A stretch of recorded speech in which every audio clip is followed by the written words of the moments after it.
ನಾನು ನನ್ನ ಜೀವನದಲ್ಲಿ ರಾಜಕೀಯ ಜೀವನದಲ್ಲಿ 42 ವರ್ಷ ಆಗಿದೆ. ಮಾತ್ರ ಈಗ ಹೇಳ್ಕೊಂಡು ಹೋಗಿರ್ತಕ್ಕಂಥ ಪ್ರಶ್ನೆನೇ ಇಲ್ಲ. ಈಗಲೂ ನಿಮ್ಮಲ್ಲಿ ನೀವು ನಮಗೆ ಭಯನೇ ಇಲ್ಲ ನಿಮ್ ಕಂಡ್ರೆ.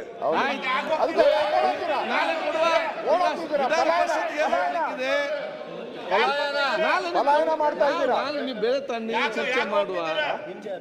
ಈಗ ವಿಧಾನ ಪರಿಷತ್ಗೆ ಹೋಗಿದ್ದಾರೆ. ನೋಡಿ ನೀವು ನಾನು ಚರ್ಚೆ ಮಾಡಿ ಅಲ್ಲ, ಚರ್ಚೆ ಮಾಡಿನಾಲೆ ಬೇಕಾದಷ್ಟು ಸರಿ ಆಗಿದೆ. ನನ್ಗೆ ಗೊತ್ತಿಲ್ಲಪ್ಪ. ಅಲ್ಲ, ನೀವು ಗವರ್ಮೆಂಟ್ ಸ್ಟೇಟ್ಮೆಂಟ್ ಮೇಲೆ ಚರ್ಚೆ ಮಾಡಿದ್ರೆ ಅದು ಆ ಕಡೆಗೆ ಡಿಸ್ಕಷನ್. ಅದೇ ಸ್ಟೇಟ್ಮೆಂಟ್ ಹೇಗೆ ಆಗ್ತದೆ ಹೇಳಿ? ಸ್ಟೇಟ್ಮೆಂಟ್ ಕ್ಲಾರಿಫಿಕೇಶನ್ ನೀವು ನಾಳೆ ರಿಸರ್ವೇಶನ್ ನಮ್ಮ ಸರ್ಕಾರದಲ್ಲಿ ಮಾಡಿರುವಂತದ್ದು ಆಯ್ತು, ನಾವು ಮಾಡಿರುವಂತದ್ದು ಅದು ಆಯ್ತು. ಪುನರ್ ಏನು ರಿಸರ್ವೇಶನ್ ರಿವೈಸ್ ಮಾಡಿ ಅವರು ಹೊಸದಾಗಿ ಮಾಡಿರೋದಲ್ಲ. ಅದೊಂದು ದೊಡ್ಡ ಪ್ರಕರಣ. ನಮ್ಮ ಸರ್ಕಾರದಲ್ಲಿ ಮಾಡಿರೋದ್ರ ಬಗ್ಗೆ ನಮ್ಮ ಹೇಳಿಕೆಯನ್ನು ಕೊಡ್ಲಿಕ್ಕೆ ವಿಶೇಷ ಪ್ರಕಟಣೆ ಇದೆ. ನಮ್ಮ ಒತ್ತಾಯ ಹಿಂದೆ ಎಲ್ಲ ಮಾಡಿದಾಗ ಅವಕಾಶ ಕೊಟ್ಟಿದ್ದಾರೆ, ಬೇಕಾದಷ್ಟು ಅವಕಾಶ ಸ್ಟೇಟ್ಮೆಂಟ್ಗೆ. ಹೌದು, ಬೇಕಾದಷ್ಟು ಕೊಟ್ಟಿದ್ದಾರೆ. ನಾನ್ ಕೇಳುವಂತ ಕೊಟ್ಟಿದ್ದಾರೆ. ಆಯ್ತು, ಸುಮ್ಮನೆ ಮಾತಾಡಬೇಡ. ಏನ್ ಮಾತಾಡೋದು? ಕೂತ್ಕೊಳ್ಳಿ ಬಸಂತಪ್ಪ, ನೀ ಕೂತ್ಕೊಳ್ಳಿ. ನೀನ್ ಯಾಕೆ ಚರ್ಚೆ ಮಾಡ್ತೀಗ? ಬೇರೆ ಯಾವ ನೀವು ಕೊಡಬಹುದು ಅಂತ ಇದೆ ನೋಡಿ. ನೀವು ಕ್ಲಿಯರ್ ಆಗಿ ಹೇಳಿದ್ದಾರೆ. ಇಲ್ಲಿ ಸದಸ್ಯರಿಗೆ ಅನುಮತಿ ನೀಡಬಹುದು ಅಂತ. ನೀಡಬಹುದು ಅಂದ್ರೆ ನೀವೇ ಪಾರ್ಶಾಲಿಟಿ ಮಾಡ್ತಾ ಇದ್ದೀರಾ.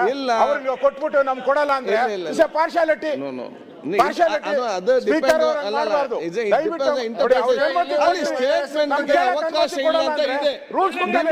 ಬೇರೆ ಏನಾದ್ರೂ ರೂಪದಲ್ಲಿ ನೀವು ಕೇಳಿ ಅವಕಾಶ ಕೊಡ್ತೇನೆ.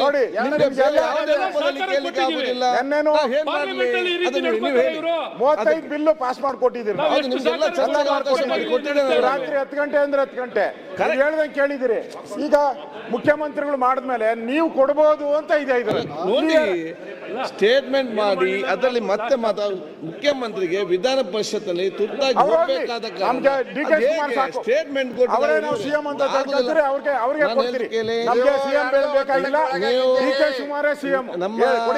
ಬಿಲ್ಲಿಗೆ ಸಂಬಂಧಪಟ್ಟಾಗೆ ತಾವೆಲ್ಲ ಬಿಲ್ಲಿಗೆ ಸಂಬಂಧಪಟ್ಟಾಗೆ ತಾವೆಲ್ಲ ಕೂಡ ಕೇಳಿದ್ದೀರಿ. ಸಮಯದ ಅವಕಾಶ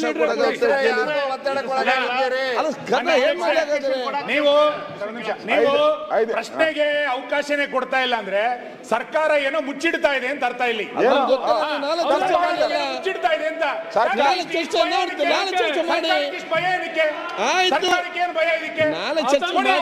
ವಿರೋಧ ಪಕ್ಷದ ನಾಯಕರು 4 ಜನ ಪ್ರಶ್ನೆ ಕೇಳಲಿಕ್ಕೆ ಹತ್ರ ತಯಾರಿಲ್ಲ ಅಂದ್ರೆ ಏನು ಅದಕ್ಕೆ ಉತ್ತರ ಆಮೇಲೆ ಕೊಡ್ಲಿ ರೀ. ಪ್ರಶ್ನೆ ಕೇಳಲಿಕ್ಕೆ ಏನು ಅವಕಾಶ ಇಲ್ಲ. ನಾವು ಪ್ರಶ್ನೆ ಕೇಳ್ತೀರಿ, ಉತ್ತರ ಆಮೇಲೆ ಕೊಡ್ಲಿ. ಉತ್ತರ ಆಮೇಲೆ ಕೊಡ್ಲಿ, ಬೇಡ.